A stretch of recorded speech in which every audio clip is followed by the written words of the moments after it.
The southern wall is a wall at the southern end of the Temple Mount and the former southern side of the Second Temple in Jerusalem. It was built during King Herod's expansion of the Temple Mount platform southward onto the Ophel. Construction. The southern wall is 922 feet in length. Herod's southern extension of the Temple Mount is clearly visible from the east. Standing on the Mount of Olives, or to a visitor standing on top of the Temple Mount, is a slight change in the plane of the eastern wall. The so-called straight joint, Herod's royal stoa, stood atop this southern extension. The enormous retaining wall is built of enormous blocks of Jerusalem stone. The face of each ashlar is edged with a margin. The boss is raised about 3/8 above the surrounding margins. The unmortared blocks are so finely fitted together that a knife blade cannot be inserted between the ashlars. An enormous flight of steps leads to the southern wall from the south.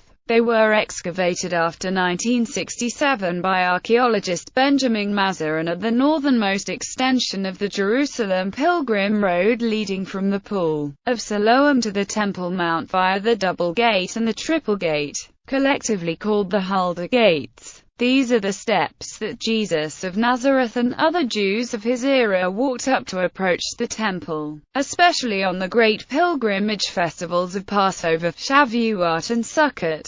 The stairs that lead to the Double Gate are intact and well preserved. The steps that lead to the Triple Gate were mostly destroyed. The rises are low, a mere 7 to 10 inches high, and each step is 12 to 35 inches deep, forcing the ascending pilgrims to walk with a stately, deliberate tread. The pilgrims entered the temple precincts through the double and triple gates still visible in the southern wall. Together, the double and triple gates are known as the Huldah Gates, after the prophetess Huldah. The present iteration of the triple gates is not Herodian. The only Herodian element visible from the outside is the door jamb on the bottom of the left-hand arch. The double gate is substantially concealed by a Crusader-era addition to the Temple Mount.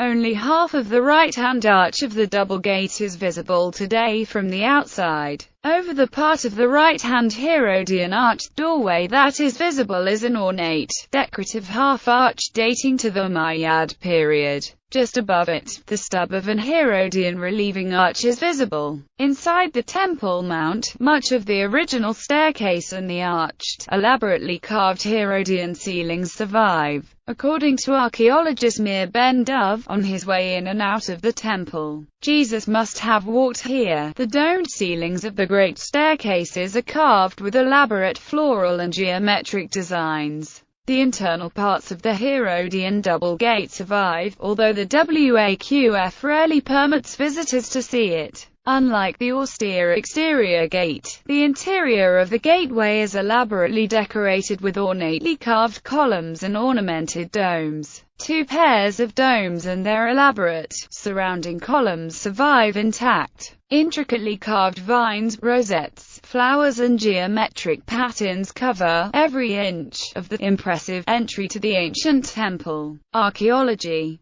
In a post-1967 dig led by archaeologists Benjamin Mazur and Meir Ben Dov, it was discovered that the Huldah Gates led into a grand staircase and served as the principal entrance to the temple in the Roman period. During the post-1967 digs, an elaborate group of Umayyad administration buildings and palaces were uncovered just outside the southern wall. They have been carefully preserved and are now part of an archaeological park. The Umayyad Caliphate is understood to have repaired damage to the Huldah Gates and pilgrim stairs caused by the Roman destruction of Jerusalem in the year 70. In order to use them for access to the newly built Dome of the Rock. Repair work. In the early 21st century, a new bulge was noticed in the southern wall, threatening the structural integrity of the masonry. Unauthorized underground construction of the El Marwani Mosque was cited as the cause. In a compromise between Israel, the Palestinian Authority and the Muslim Waqf that manages the property, it was decided that Jordan would manage the repairs.